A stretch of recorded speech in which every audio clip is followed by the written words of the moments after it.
Yan. Sino po itong si Sparky? Paki-rename po ng inyong pangalan para po ma-record natin yung ano ninyo, attendance ninyo.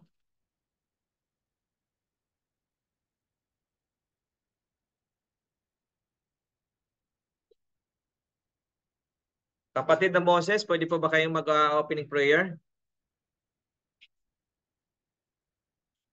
Prof, Sige po. let's pray. Ama naming nasa langit, Panginoon, kami po ay nagpapasalamat naman po at naway naging pwede naman namin at kami nagtipon-tipon na naman dito sa Zoom platform at kami po ay mag-aaral ng iyong mga salita para magkaroon kami ng knowledge at magkaroon kami ng katalinahan galing sa inyo po.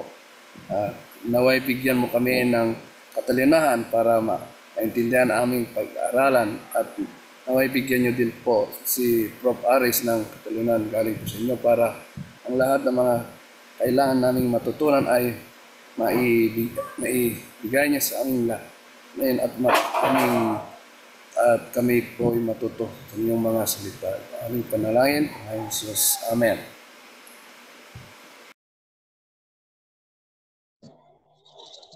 Okay, maraming salamat kapatid na Moses. So ngayon, ilan na po ba tayo? Nasa 11. Okay? So nung last Monday, tayo po ay nakapasok sa ating class session pero sa kasamang palad mga kapatid ay nag-fluctuate yung signal natin kaya hindi na tayo ulit nakabalik. No, siguro mga ilang slides lamang yung na-tackle natin mga kapatid. Kaya 11 ngayon, Paris. ano po?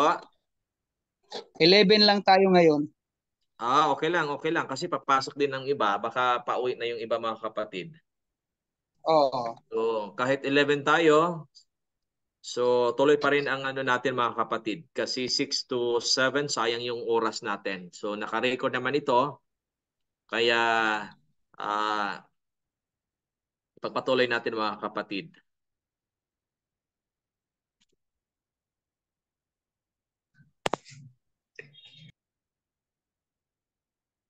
So, welcome po mga kapatid sa ating subject. Para po sa mga bago pang nakapasok sa ating subject na ito, under po ito sa course code number at DT501 na ang subject descriptive title is Introduction to Divinity Studies. Credit hours is 3 units po ito mga kapatid at welcome po sa mga bago nating mga estudyante ngayong pumasok na nakapag-cross-enroll dito sa Master of Studies in the Divinity or MSD.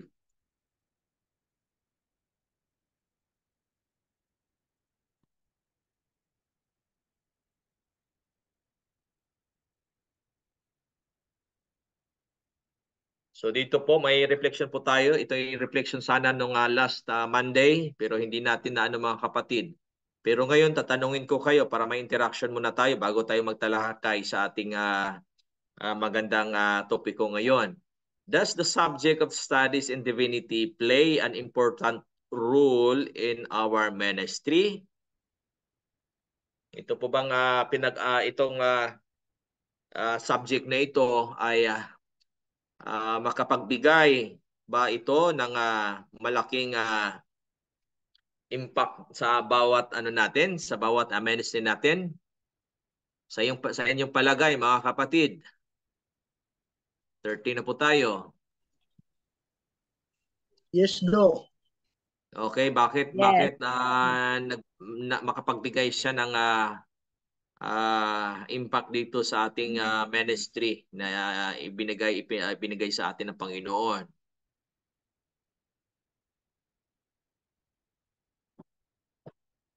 Isa lang. Ako po, ako Doc. Go ahead. our subject or our studies in divinity really play an important role in our ministry, just because studying about Jesus, studying the the the subject is so important, because it will what we will be deeper, get deeper in our studies, and we really have a great relationship, or we will have what do you call that? An intimate relationship with Jesus Christ. Because if you study this subject, you have to uh, you have to read the Bible, you have to pray, you have to go on learning and learning to get knowledge. So it's really very important. And Okay. Maraming salamat, Chaplain Adorable, sa iyong reflection.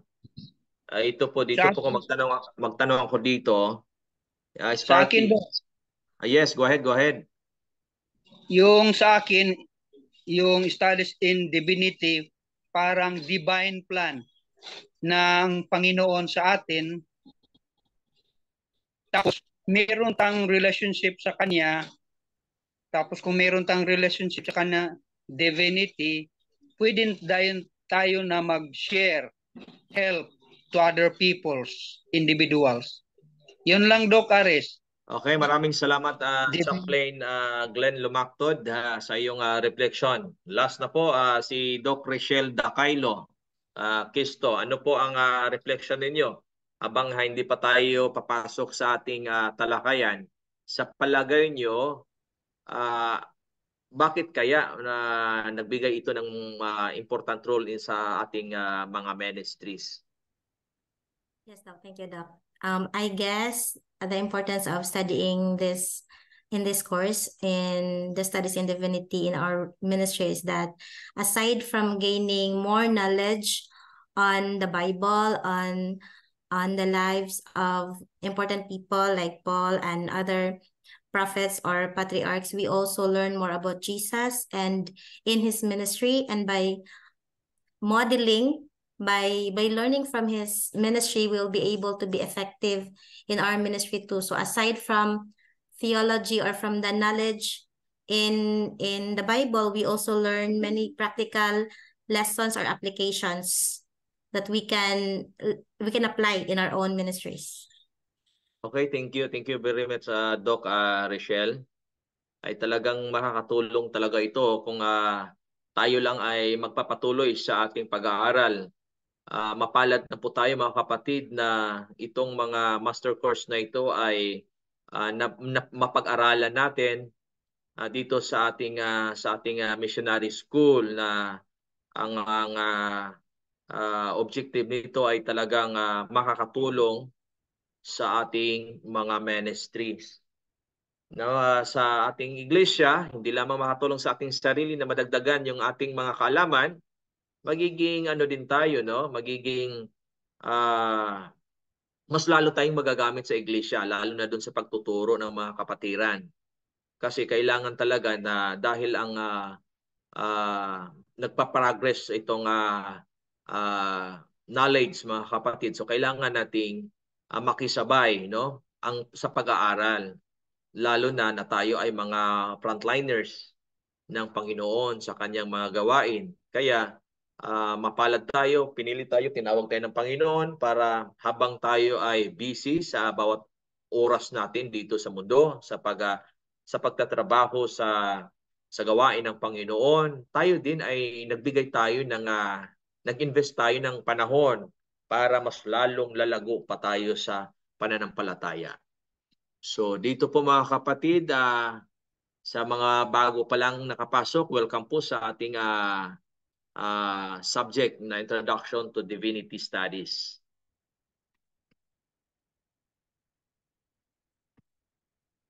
So dito na tayo sa Module 2, Theological Foundations.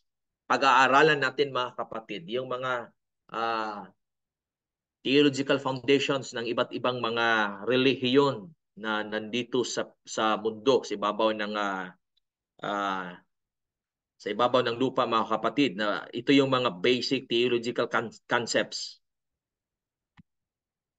Theological foundations are essential for understanding and exploring the beliefs and principles of a particular religious tradition.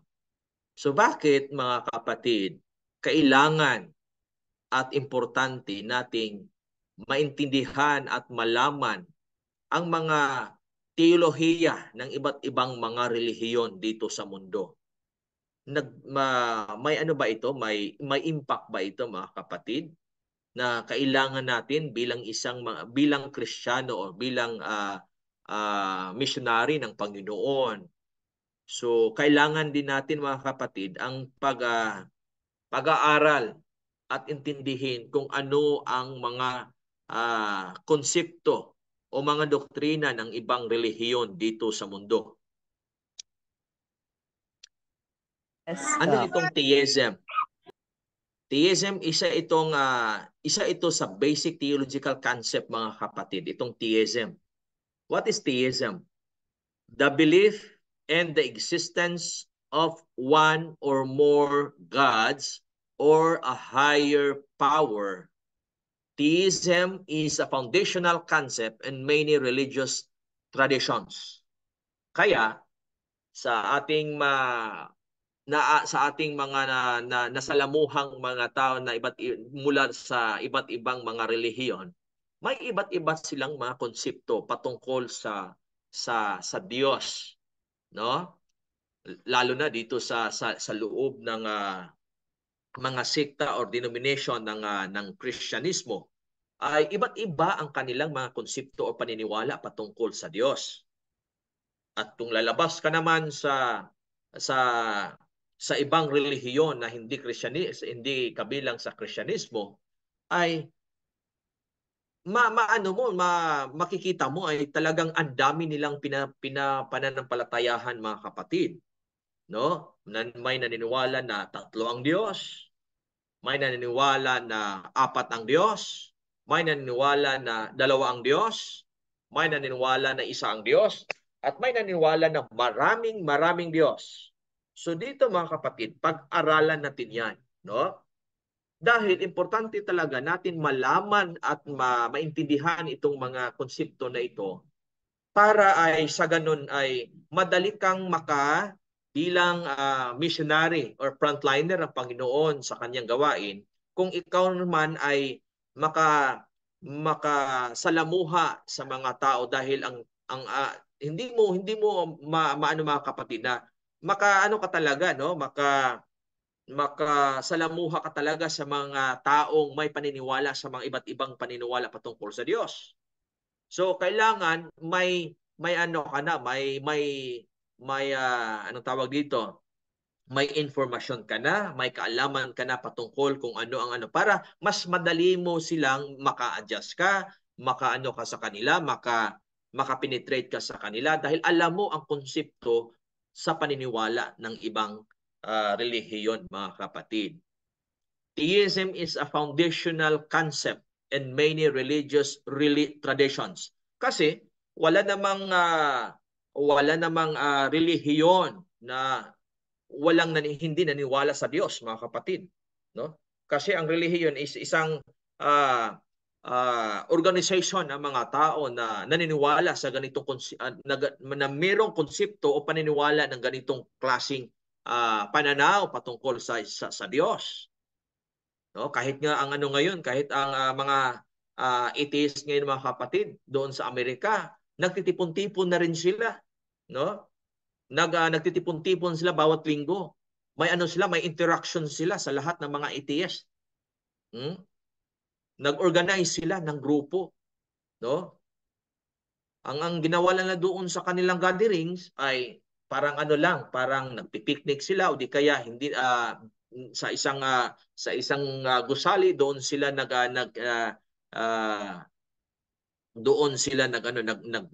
nag-meet, mga kapatid, at may ginagawa sila. May mga program din sila na parang mga charismatic, may cancer din sila. Yung atheist, mga atheist ngayon sa Amerika, no?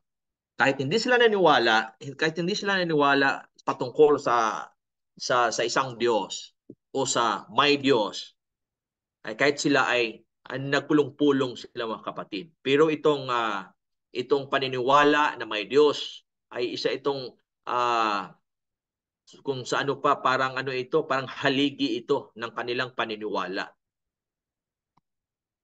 Unang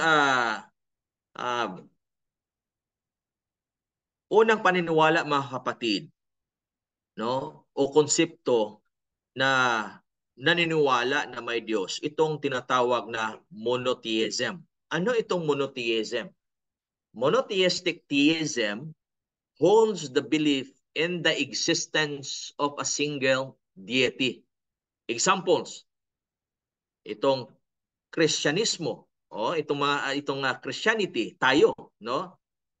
At sa loob ng Kristyanismo mga kapatid, may naniniwala na yung stand niya ay oneness, dualism, at yung Trinity, no? At yung Trinity naman natin at Trinity ng Catholicism ay magkaiba po, do magkapareho siya ng terminology, no? Pero ang kanyang formula ay magkaiba, no? Kasi ang Trinity ng do isang Diyos sa tatlong persona. Ang formula ng Katolisismo ay isang Diyos at yung tatlong persona, pero yung anak ay kung wala ang ama ay hindi siya mag-i-exist. At yung Holy Spirit ay kung wala ang ama at ang anak ay hindi mag-i-exist ang Holy Spirit. Habang sa atin, sa Seventh-day Adventist, ay magkaiba-iba sila do one God and three persons, nag-i-exist sila, no? Nag-i-exist sila pareho mga kapatid, no?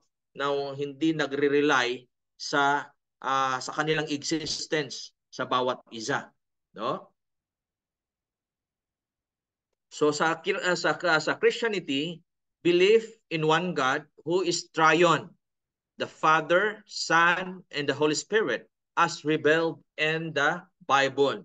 So Biblia talaga ang manual kung saan doon kinuha ang konsepto na paniniwalang monotheism mga kapatid. At ang Islam, no? Isa din itong makonsider na monotheistic religion. Bakit po? Believe in one God, Allah, as revealed through the Prophet Muhammad in the Quran. So, naniniwala sila na may isang Diyos at yung Diyos na yan ay ang pangalan ay Allah. No? At hindi mag-i-exist si Allah kung wala si Muhammad at ang Quran na sinulat ni Muhammad. Hindi naman talaga itong sinulat ni Muhammad kasi si Muhammad ay hindi naman marunong magano. So, ano lang man ito, parang minimorize mga kapatid at sinulat ng mga skriba or ng mga scribe. No? Ito yung konsepto ng Islam na humahawak din sila nitong konseptong monotheism mga kapatid. At ang pangatlo, itong Judaism. No? Belief in one God, Yahweh, or hindi naman talaga sila kasi itong Yahweh ay nag-exist lamang ito nung ang mga sinaunang mga scholar ay dahil ang tetragrammaton yung apat na litra na puro hindi mababasa. So binigyan ng nilagyan ng vowel para mabasa ito, no? Dahil YHWH ito talaga mga kapatid. At sila naniniwala na talagang yan ang Diyos lamang as revealed in the Hebrew Bible Tanakh. No? Ito yung Old Testament mga kapatid na nandoon yung Torah, Ketubim at Mitzvah. Kung hindi ako nagkakamali mga kapatid. So, diyan po nakapaloob lahat yung tinatawag nilang Hebrew Bible or Tanakh. So, diyan kinuha yung konsepto, diyan nakasulat yung konsepto ng monotheism, mga kapatid. So itong mga major religion dito sa mundo, ito yung may paniniwalang monotheism, mga kapatid. At ano itong deitism?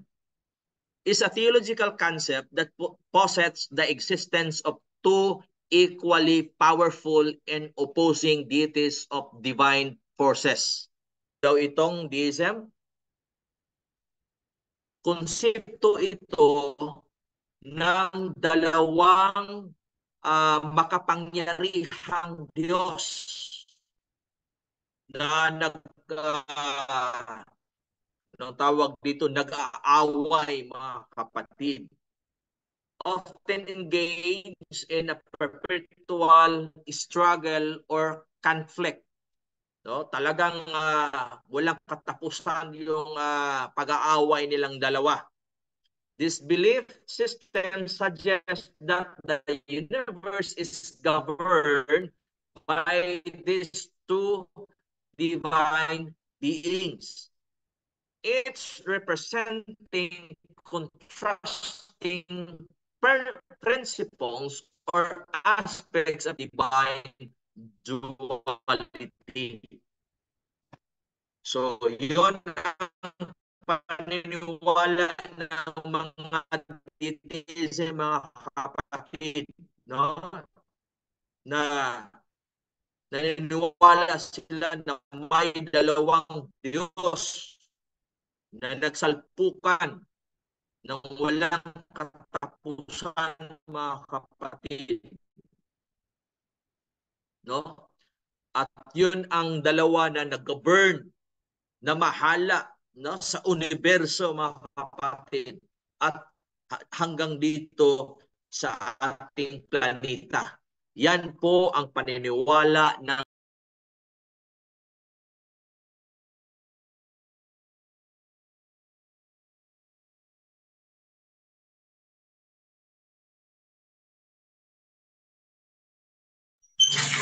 Sinong nawala? Ako o si Prof. Ares?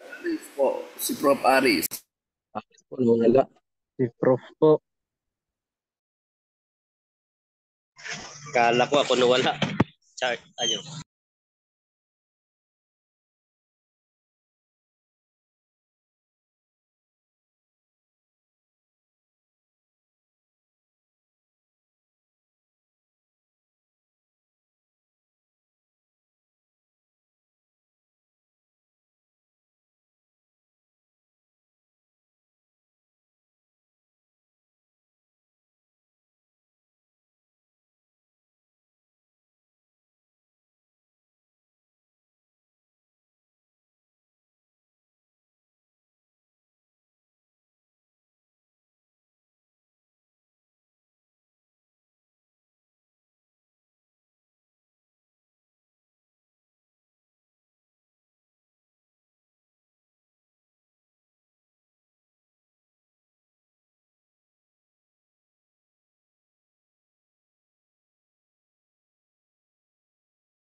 Pasensya na, mga kapatid, na wala akong bigla.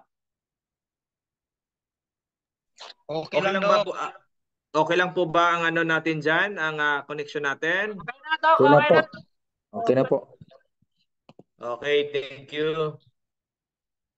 So, proceed po tayo, mga kapatid. Dito po tayo sa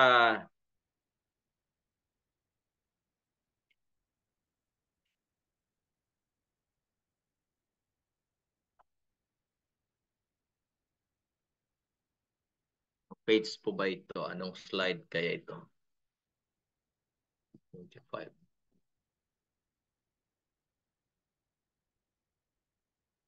So ito yung isang klase ng deitism, mga kapatid. Itong dualistic deitism. Dualistic deitism proposes that the two deities are fundamentally different from each other. So ito naman siyang klaseng deitism, mga kapatid, no? Isulat niyo talaga ito dahil isa ito sa lalabas kung mag-exam tayo mga kapatid, no? Itong dualistic deism, ang paniniwala, ang konsepto naman nito ay two deities are fundamentally different from each other, embodying of opposing qualities such as good versus evil, light versus darkness, or order versus chaos. This perspective often views the universe as the battleground where these two forces contend for supremacy. So, ganito yung paniniwala, konsepto nitong isang klaseng deism mga kapatid na tinatawag na dualistic deism, na may nagsasalpukang dalawang Diyos na nag-aagawan ng teritoryo sa universo at sa lahat ng nandito sa mundo mga kapatid, no? Walang katapusan ang kanilang pag-aaway, no? Dahil ang isa sa nag-adapt nitong klaseng konsepto patungkol sa dalawang Diyos mga kapatid na tinatawag na dualistic deism, itong Zoroastrianism, no?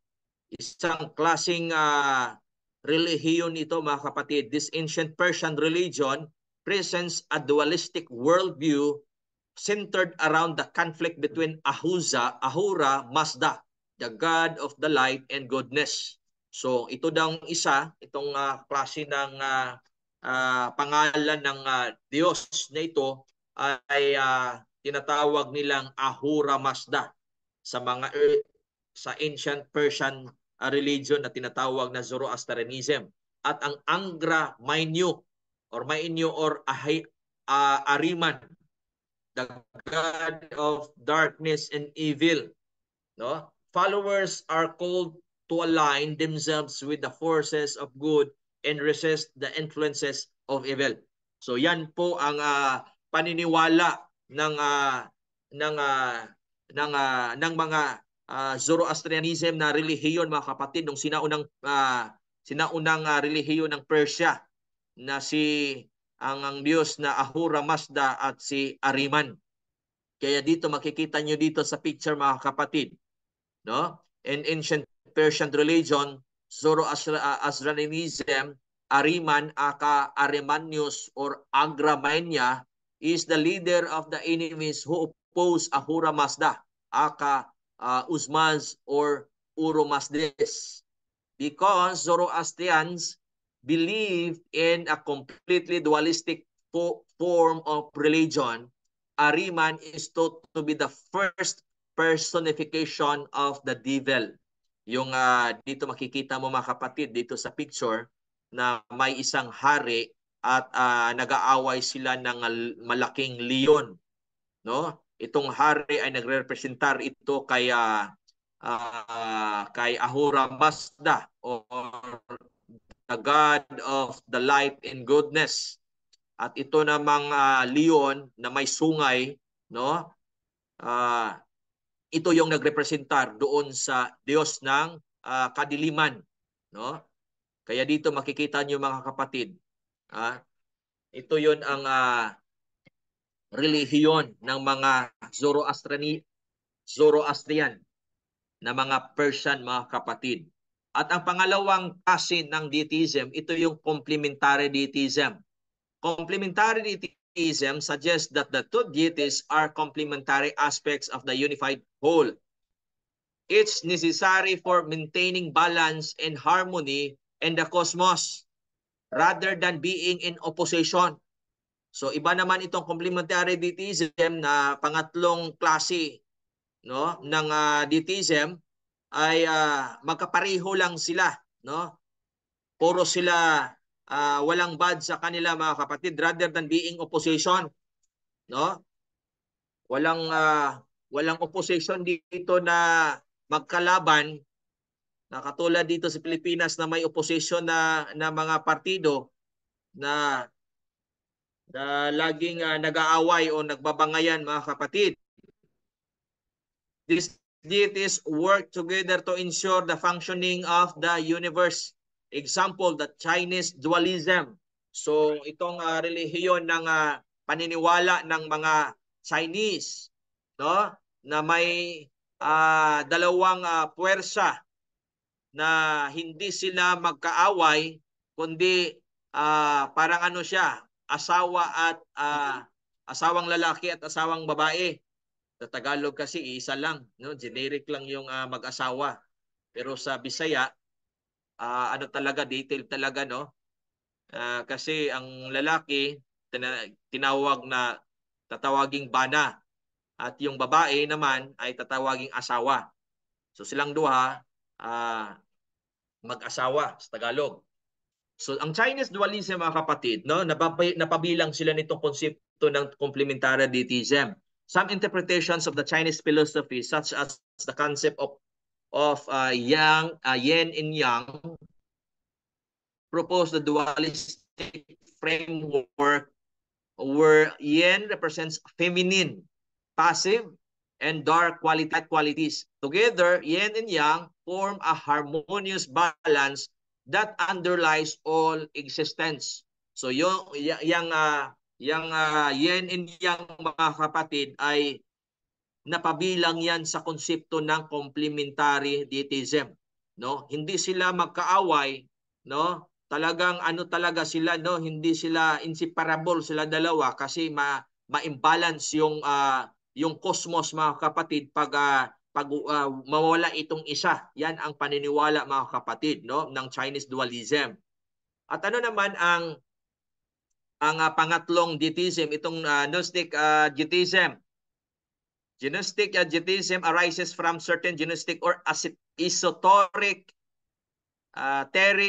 beliefs that assert the existence of two divine beings, one associated with the material world and the other with the spiritual realm. These deities may be depicted as the creator and the true God, or the demiurge and the transcendent deity. Gnostic deism often emphasizes the liberation of the soul from the material world to reunite with the higher divine realm. Example ng paniniwala nito, mga kapatid, itong Gnosticism. Some Gnostic sects propose the existence of the flawed creator deity or demiurge who created the material world, along with a higher unknowable divine being from which the human spirit originated. Salvation and Gnostic belief often involves transcending the influence of the demiurge to return the spiritual realm. So yan po ang paniniwala ng Gnostic deism na pangatlong klase ng deism, mga kapatid. So ngayon, meron na tayong napag-aralan, mga kapatid, nitong monotheism na naniniwala ng isang Diyos lamang ang nag-i-exist. Samantalang ang pangalawa, itong deism, na may tatlong klaseng paniniwala sa loob nito. Naniniwala ng dalawang Diyos, no, na nagsalpukan. Isa dito, klaseng ng deism ay nagsalpukan ng ang dalawang puwersa nitong dalawang Diyos. At ano naman ang pangatlo na klase ng theism o paniniwala na may Diyos? Itong polytheism. Polytheistic theism involves the belief in multiple deities. Ito naman, hindi lang isa, hindi lang dalawa ang pinaniniwala ang Diyos, kundi marami.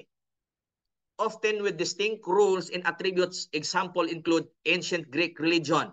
So itong klaseng paniniwala o konsepto na may Diyos, mga kapatid, hindi lang isa, hindi lang dalawa, kundi marami, mga kapatid. At itong bawat isa nilang iniisip or paniniwala, may iba't ibang mga nirepresentahan na nakapangyarihan, mga kapatid, no? Isa sa relihiyon na nag-adapt nito, mga kapatid, itong ancient Greek religion, worship of gods and goddesses such as Zeus, Hera, Athena, and Apollo. It's associated with different aspects of life and nature. So yun nga mga kapatid, no? Na si Zeus, saan ba si Zeus? Saan ba siya nagrepresentar na Diyos? Mga kapatid, itong si Zeus, itong si Athena, no? Meron pa, hindi pa nakasali dito ang pangalan ko, Ares, no? Kasi ang Ares is God of War. At ang pangalawang relihiyon mga kapatid na nag-adapt nitong klaseng paniniwala, no? Itong Hinduism or itong mga Hindu, a diverse religious tradition with numerous deities including Brahma, the creator, Vishnu, the preserver, Shiva, the destroyer, and many others. Marami silang pinaniniwala ang Diyos mga kapatid. At bawat Diyos na yan ay may iba't ibang kapangyarihan at departamento na nirepresentahan mga kapatid, no? So magkapare-pareho sila ng ancient Greek religion at ang mga pinaniwalaan ng mga Hindu. So yun po ang pangatlong paniniwala or main types ng naniniwala na may Diyos o konsepto ng niniwalang Diyos mga kapatid. Different theism based on the nature of the gods. So ito naman, ibang klase na naman itong paniniwalang na may Diyos, pero nagbase ito sa nature ng pinaniniwalaang Panginoon or Diyos mga kapatid. Isa dito itong tinatawag na pantheism. Is a belief system that God and the universe are the same. So yan po ang pananiwala or konsepto ng pantheism mga kapatid, no? Na ang Diyos at ang universo ay isa lamang. Equates the universe or nature with divinity, asserting that everything in existence is divine or interconnected. And pantheism, there is no distinct personal God separate from the natural world. Instead, the universe itself is considered sacred and divine. Pantheists often perceive a spiritual essence of presence with all things, including living beings, natural phenomena, and the cosmos as a whole. So yan po ang konsepto ng tinatawag na pantheism mga kapatid. At ano namang relihiyon ang nag-adaptar din ito, no? Isa din sa nag-adaptar nito mga kapatid, itong Hinduism din. Kasi itong Hinduism na relihiyon ay may iba't ibang mga konsepto patungkol sa kadiyusan mga kapatid, no? Certain interpretations of Hindu philosophy, particularly those within the Advaita Vedanta tradition, view the ultimate reality, Brahman, as identical to the universe, with all beings being manifestations of this divine essence. So, ganito din ang konsepto, no, na paniniwala ng mga Hindu mga kapatid, itong pantheistic view mga kapatid na ang Diyos ay iisa lamang sila sa universe, no? Kaya sa ano dito itong si Brahman, yes. Regarding doon sa pantheism, yes, may nabasa ako noon na old magazine natin, Adventist Review. Yun daw ang paniniwala ni Dr. Kellogg. He is an advocate of pantheism.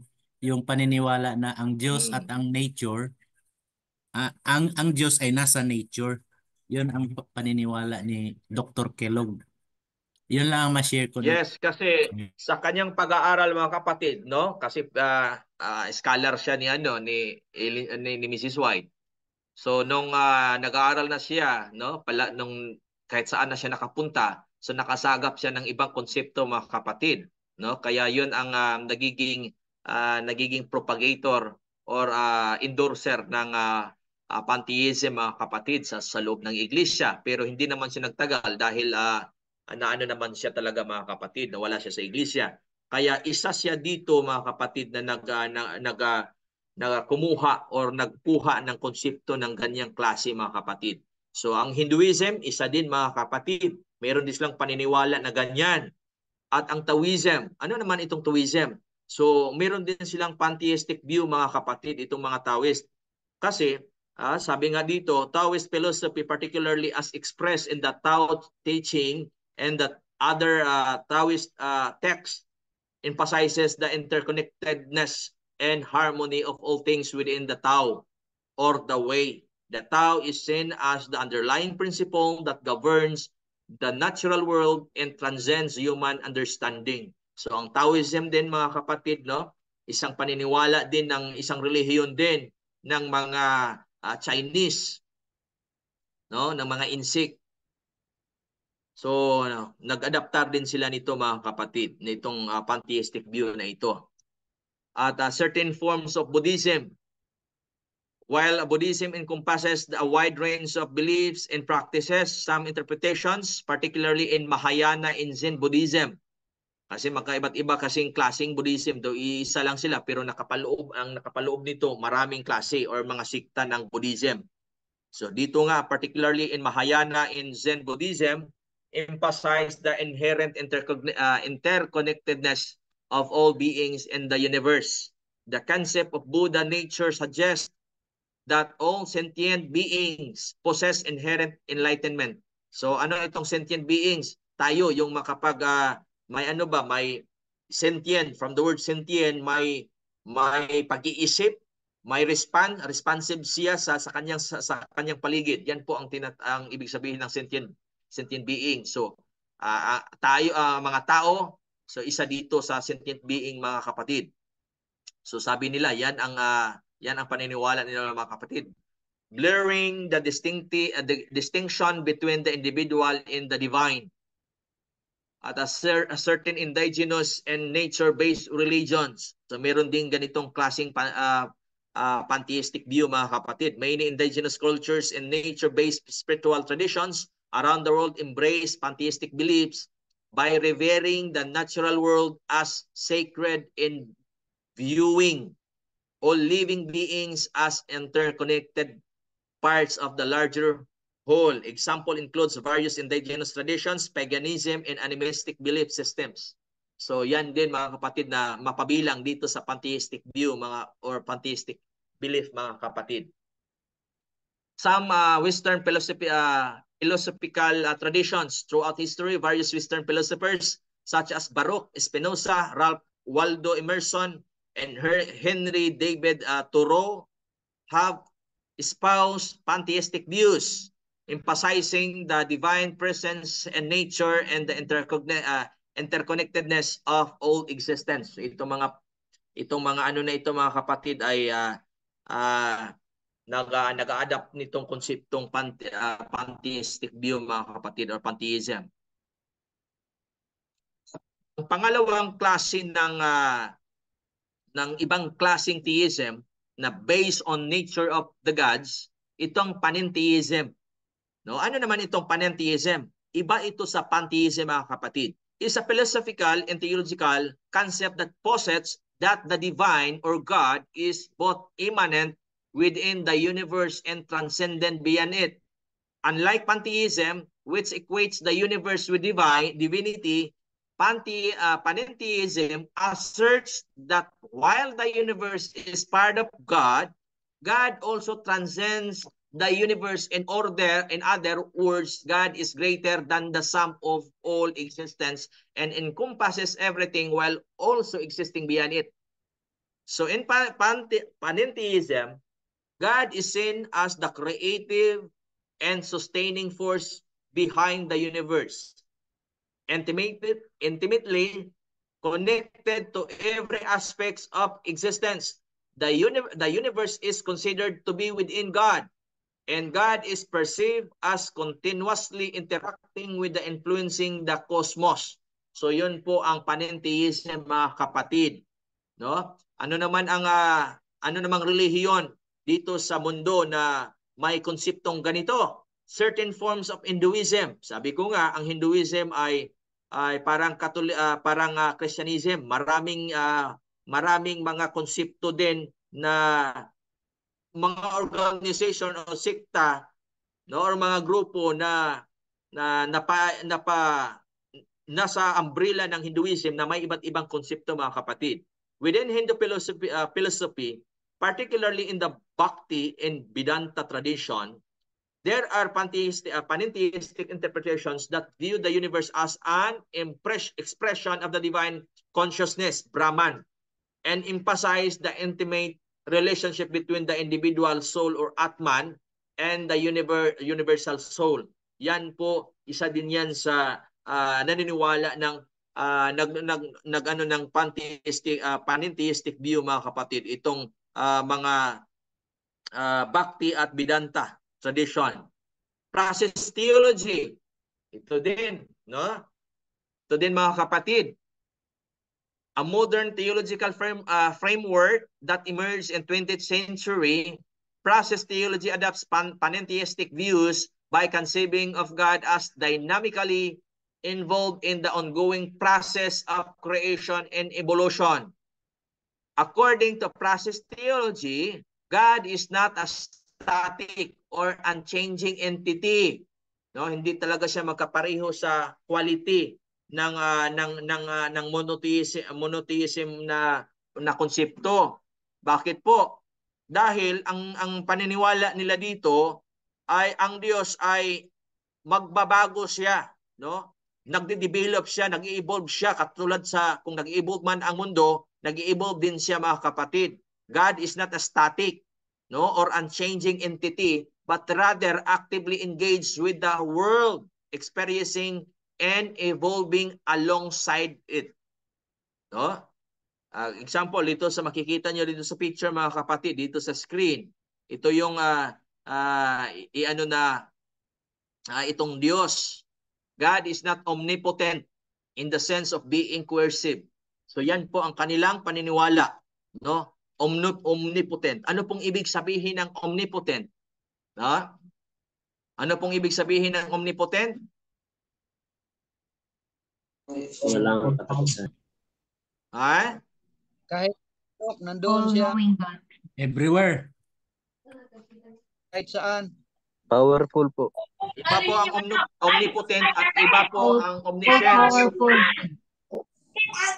All powerful. So, Unlimited power. itong klaseng pag-iisip or konsepto, mga kapatid, no? Narinig niyo ba si na parang nagiging dito si meron ding itong klaseng paniniwala na panentheistic belief itong si ano ba yung sa MCGI? Kasi ang MCGI ay ang makikita mo na hindi omnipotent ang Diyos, kasi ang sabi nila may hindi alam ang Diyos. No? May hindi alam ang Diyos, may hindi pwedeng magawa ang Diyos. 'Di ba? Narinig niyo po ba 'yan? Yung turo yan si Soriano. turo ni anong tawag doon? Anong pangalan ng leader nila? Ilis Soriano. Oh, si Eli Soriano, 'di ba? May siya, may video sa niya.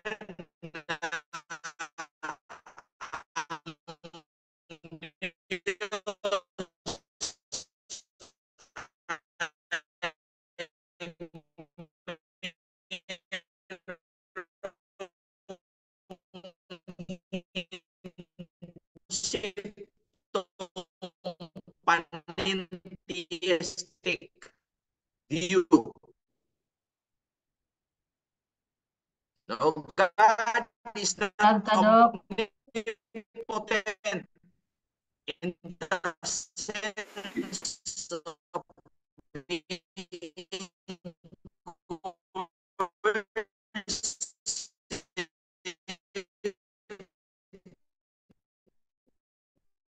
Talagang kasalanan. No, ako ba yung mainaasig na? Wala po kayo daw. So iba din ang process theologian interprets the classical doctrine of pawala-wala po ba? Okay na po ba? Okay na po ba tayo dyan? Okay na po, Rob. Kanina lang yon, nawala-wala. Ayun, nawala.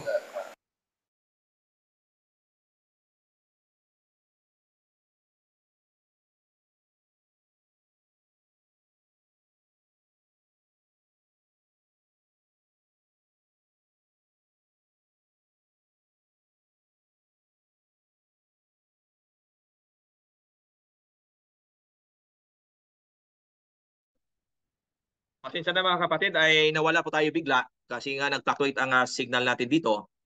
So dahil alas 7 na po, maraming salamat mga kapatid. At itutuloy po natin ang ating talakayan sa susunod na session.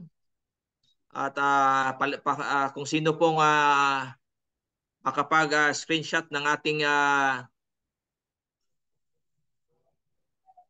screenshot po at i-post nyo po doon para ma-record natin yung mga present po ngayon. Okay, Doc. Thank you, Doc. Okay po ba mga kapatid? Okay, kita-kita Okay po tayo sa Doc. susunod na mga kapatid sa class session natin sa susunod na Martes ng gabi. Maraming salamat at God bless po sa ating lahat. Oh. Thank you, Doc.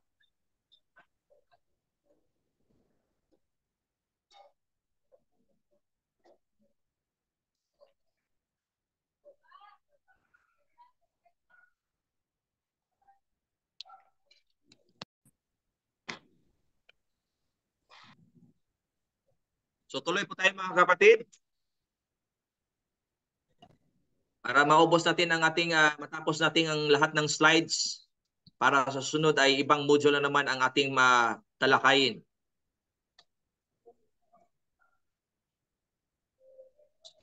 Paging po sa dito sa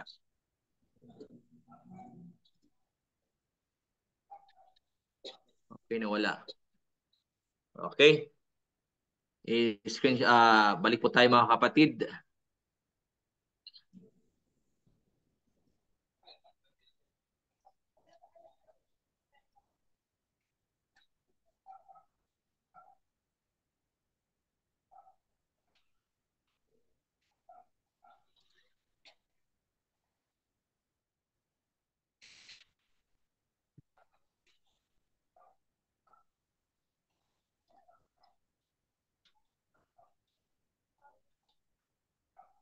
Okay, nalagyan ko ng marking yung ano ko mga kapatid kasi kala ko hindi tayo makapag pasok sa pangalawang session na ito.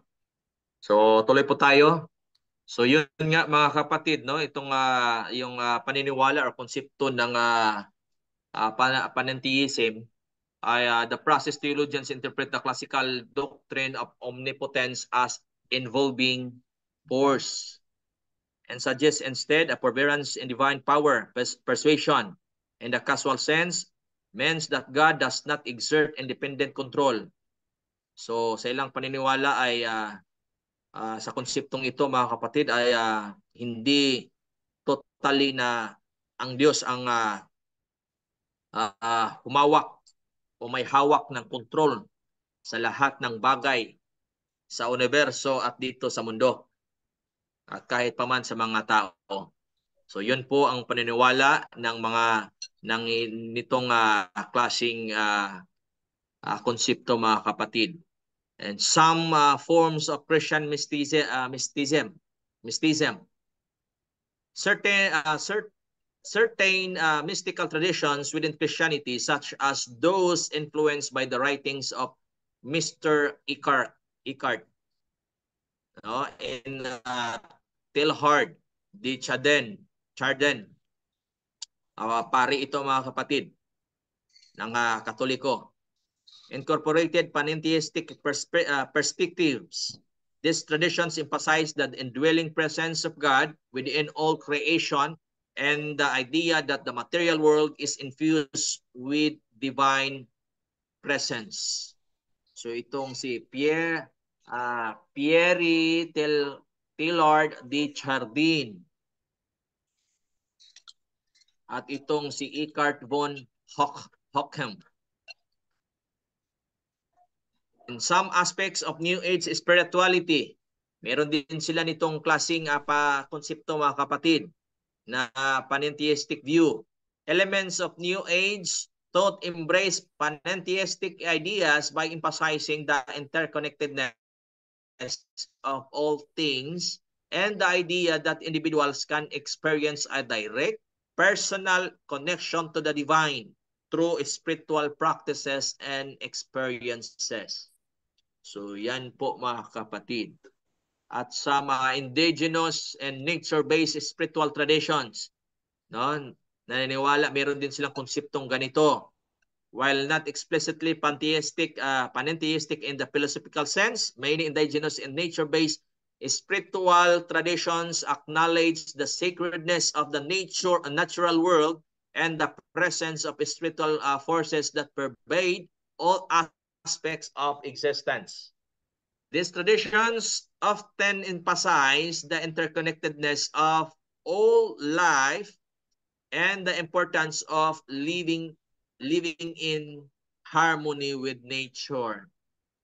So ito yung mga sinaunang paniniwala at hanggang ngayon meron din nanatili din ito mga kapatid. Meron din itong lalo na sa mga hindi anong tawag dito? Yung mga lugar o mga bansa na mga bulubundukin. So meron din talagang meron pang paniniwalang ganito mga kapatid. At ano pang ibang klaseng theism based on their nature of gods? Itong this theism, also known as multitheism. Ano itong multitheism mga kapatid? No? Is a theological belief that posits the existence of a deity or deities who are not wholly good. A God or the gods are all evil. So meron dang paniniwalang ganyan mga kapatid. Naniniwala silang may Diyos, pero ang mga Diyos na yan ay lahat masasama.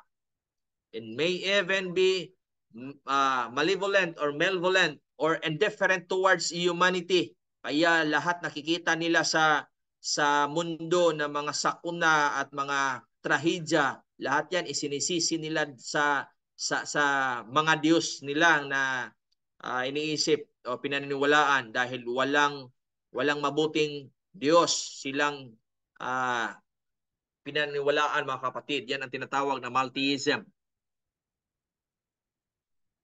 Unlike atheism, which denies the existence of any deity, this theism acknowledges the existence of a divine being but questions its moral character or intentions. No? Kaiba siya doon sa atheism kasi ang atheism hindi talaga naniniwala na may Diyos na nag-exist. Pero itong this theism mga kapatid ay talagang naniniwala sila na may mga Diyos or Diyos. Pero lahat masasama. Kaya ganito ang nangyayari sa mundo. No? This theism challenges the notion of all-loving, all-powerful, and all-knowing God, suggesting instead that the deity may be flawed, capricious, or actively malevolent. So yan po ang paniniwala ng konsepto ng multitheistic view or multitheism mga kapatid. No, so nakikita nyo dito ang mga mukha ay puro nakasimangot, no? Kasi yan ang paniniwala nila na kasi lahat ay masasama, ang mukha pa lang masama na. Masama na mga kapatid. Religions or philosophical systems that adopt deistic or multitheistic concepts are less common than those advocating for benevolent or indifferent deities. However, certain belief system or interpretations within existing religions may incorporate elements of deism. Religions or philosophical systems that adopt deistic or multitheistic concept, itong Gnosticism mga kapatid, or Gnosticism.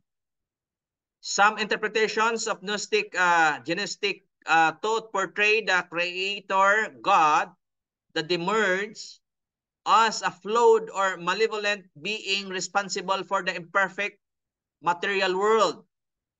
In Gnostic cosmology, the demiurge is often depicted as ignorant or hostile towards humanity, trapping souls in the physical realm and obstructing their spiritual liberation.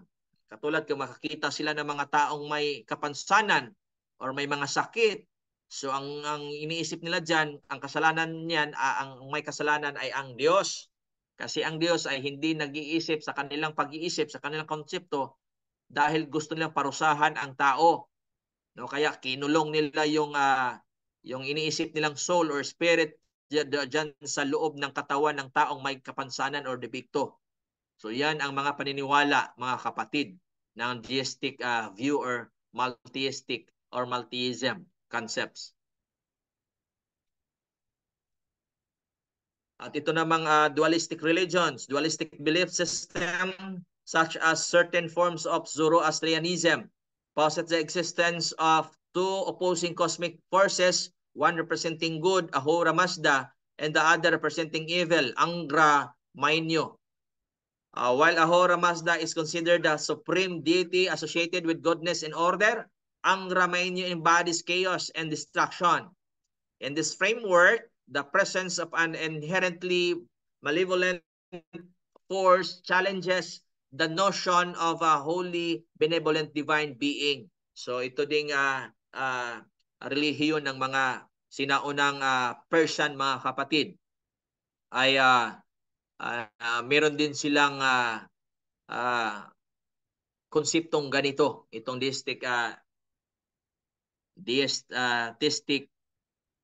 concept or multiistic concept. Some interpretations of Christianity, ang ano din, kasi ito din sa loob ng Kristyanismo, meron din pang konseptong ganyan, mga kapatid.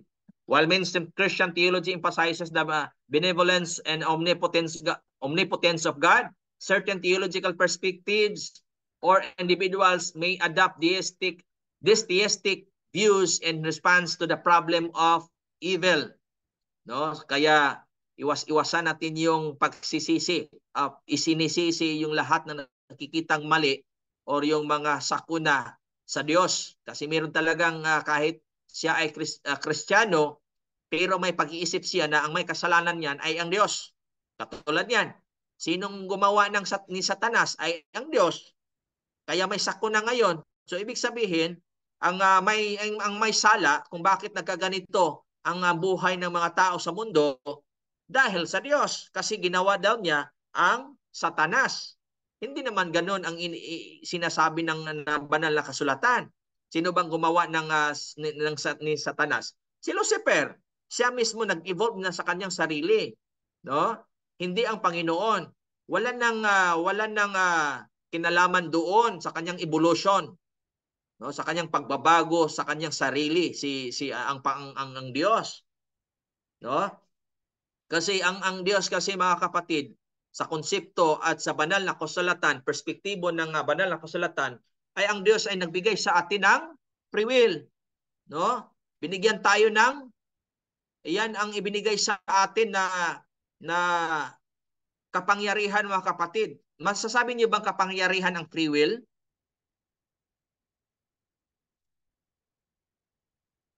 Yes. Ini volunteer. Bakit ma-consider na kapangyarihan ang free will?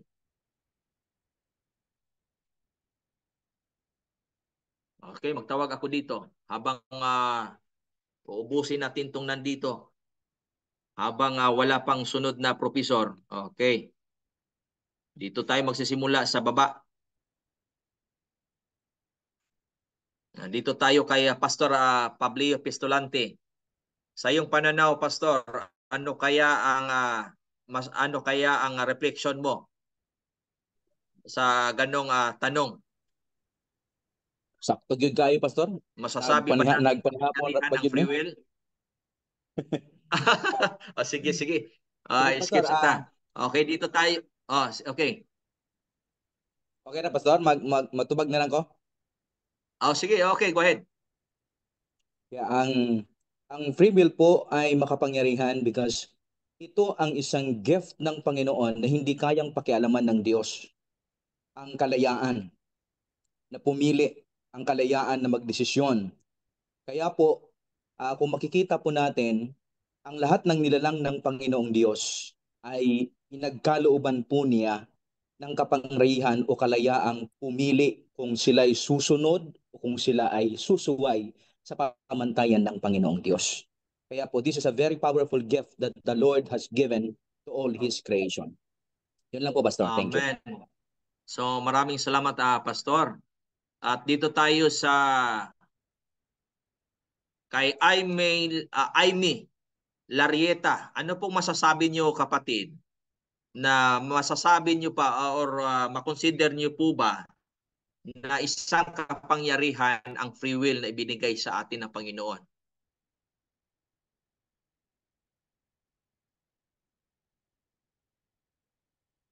Kung wala, proceed tayo kay Nelbert Humawid.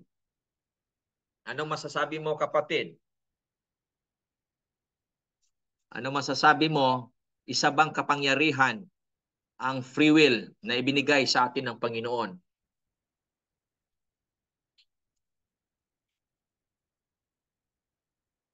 Good evening po. Okay, go ahead, kapatid. Lavon Humawid. Okay po, Doc. Free will. This is yung explanation ni Pastor Pableo. Very na siya, no? Nakakaintindi na tayo noon. But for me po, so in my understanding free will, that yung binigay sa atin ng Diyos, binigyan tayo ng free will na gawin, no? To make choices and decisions, the ability. Pwede tayong gumawa, but hindi natin kailangan tong abusuhin. Because, yun nga, we are in this world na nandito yung forces ni Satanas. So, pwede niyang gamitin yun that will na yung natin maabuso yung free will. Yan po ang pagkakaintindi ko. Masasabi niyo po ba na isang kapangyarihan ang free will? For me po, yes. Okay, thank you. So dito po tayo sa nandito kay Ephraim Placido. Ano pong masasabi niyo, kapatid? Na masasabi niyo po ba ang kapangyarihan ang free will na ibinigay sa atin ng Panginoon? Opo, Doc, kasi ang free will ay kapag sinabing free will ay binigay na po sa atin lahat yung kapangyarihan upang pumili, lahat ng kapangyarihang magdesisyon ay nasa atin na po. Kaya masasabi po itong isang kapangyarihan sapagkat nasa atin na lang po yung lahat na desisyon at walang pagpipilit na ginawa yung ating Panginoon.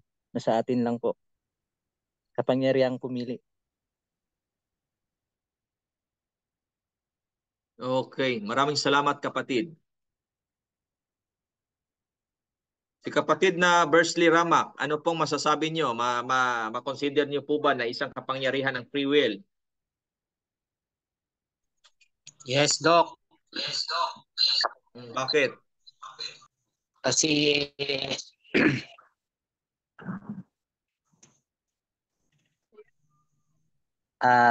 tayo kasi dahil binigyan tayo ng free will ng Panginoon, kaya nating gawin yung gusto nating gawin. Makakapamili tayo kung ano kung ang mali at tama. Pwede natin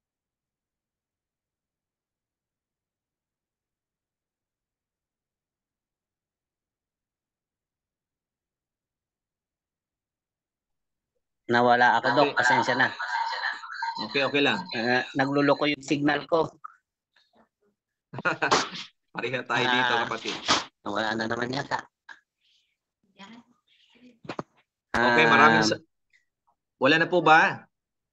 May kapangyarihan po tayong mamili sa tama at mali, kaya sa palagay ko ito ay isang kapangyarihan.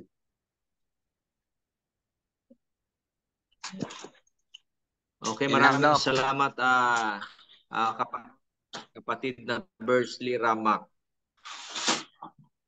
So, yun po no mga kapatid. So dito nga, meron din talagang mga tao na hindi naintindihan hindi pa lubos na nakikilala ang Diyos kahit pa siya pa man ay matagal ng Kristiyano. Kasi nga dito, while mainstream Christianity theology emphasizes the benevolence and omnipotence of God, certain theological perspectives or individuals may adopt these theistic views in response to the problem of evil.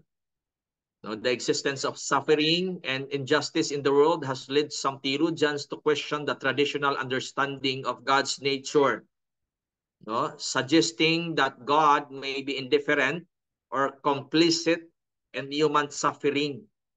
No, meron talagang mga tao minsan pag maano na kahit siya Kristiyano or matagal na sa pananampalataya, may mga pastors, no, sa iba't ibang mga denomination na naging atheist. May naano ako mga kapatid, may nakalap akong balita na pastor siya na matagal na pastor sa isang denominasyon ng mga charismatic. Alam naman natin yung mga charismatic talaga ay talagang parang sa kanilang mga paniniwala ay parang kung mag-demand sila sa kanilang mga panalangin ay parang gusto na nilang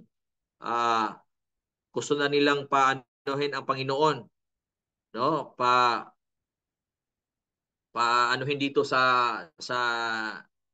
sa mundo, papuntahin dito sa mundo para ibigay lang yung mga nila, mga gusto nilang mga bagay na ini-request nila or hinihingi nila sa Panginoon. Pero nung katagalan, nag-experience siya ng problema sa buhay, siguro hindi niya nakayanan, no? Bumitaw siya sa kanyang paniniwala na may Diyos. Kasi kung may Diyos, ay bakit ang Diyos ay nagpaparusa sa mga tao?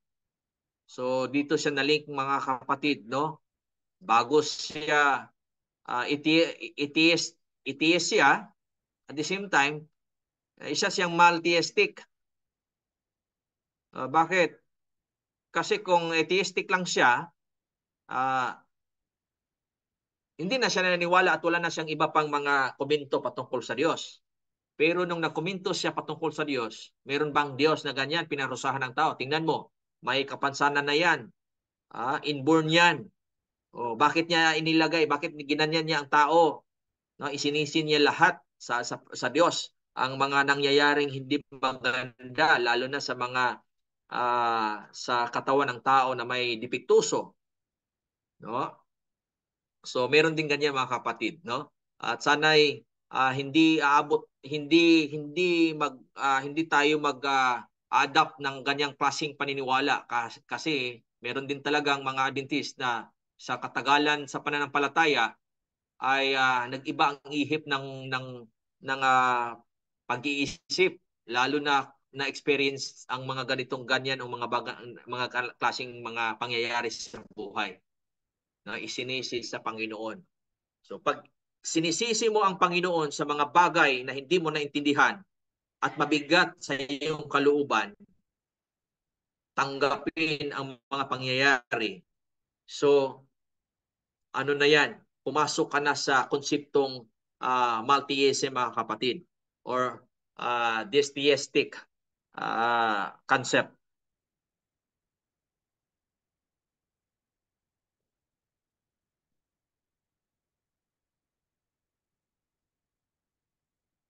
It's important to note that this theism or multi-theism is not a central tenet of any major religion and is generally considered a minority or heterodox belief within theological discourse. These concepts often arise as responses to philosophical or existential challenges regarding the nature of divinity and the presence of evil in the world. So mag-i-exist lamang ito situational, no? Sa sitwasyon na talagang hindi niya kaya, hindi na niya maano yung sitwasyon na nangyayari sa buhay nila, no? at humantong siya sa pag-iisip na ang Diyos ay nagpaparusa. Nagpaparusa at ikinulong yung espiritu or yung pag-iisip ng ibang tao. Iba naman kasi sa atin ang soul. So sa kanila yung soul ay yung lalabas mula sa katawan ng tao. So ikinulong daw doon para magsasuffer yung tao na yan. So ang Diyos po ang kanilang isinisisi dyan. Pag nag-umpisa ka nang isinisi ang mga bagay na hindi maganda sa Panginoon, pumasok ka na talaga dito sa ganitong konsepto, mga kapatid. Ano naman itong deism? Is a philosophical and theological concept that posits the existence of a supreme being or creator, often referred to as God, based on reason and natural observation rather than religious doctrine or revelation. Deists believe that God created the universe and established natural laws but does not intervene in human affairs through miracles, divine revelations, or personal interactions. Instead, they assert that God's existence can be inferred from the order and complexity of the natural world. Ano po bang ibig sabihin? Ito namang deism, mga kapatid, naniniwala nga sila na may Diyos. Pero pagkatapos niyang nagawa ang mga bagay-bagay, ay iniwanan na niya, wala na siya pakialam doon. No? Hindi na siya makipag-communicate sa tao. No? Hindi na siya makipag-usap sa pamamagitan ng mga propeta. No? Basta lang natapos niya ang kanyang ginawa ng paggawa ng sanlibutan, universo. Pagkatapos niyan, it's a puwera, wala nang pakialam siya. Ni makipag-communicate siya or tutulong siya sa mga tao sa pagbigay ng mga miracles or mag-communicate through divine revelations. No? Walang talaga, parang ano lang. Parang irresponsable. Parang ganoon, mga kapatid. Yun ang pag-iisip ng mga deism. Minsan po ba dumating sa ating isipan na ganyan ang nature ng Panginoon? At kung nangyari man sa inyo, kailan? At bakit nagkaganon, mga kapatid, ang inyong pag-iisip? Volunteer.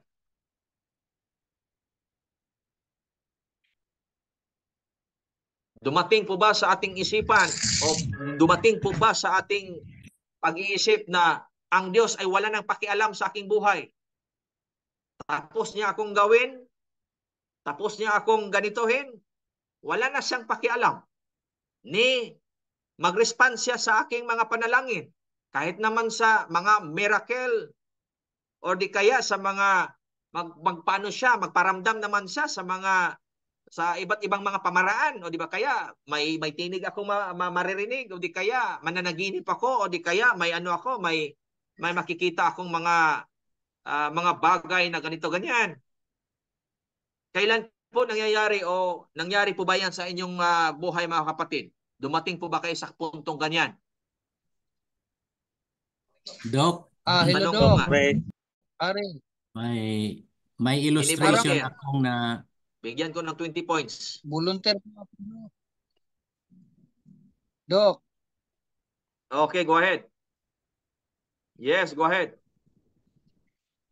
Sa akin, Doc, parang wala.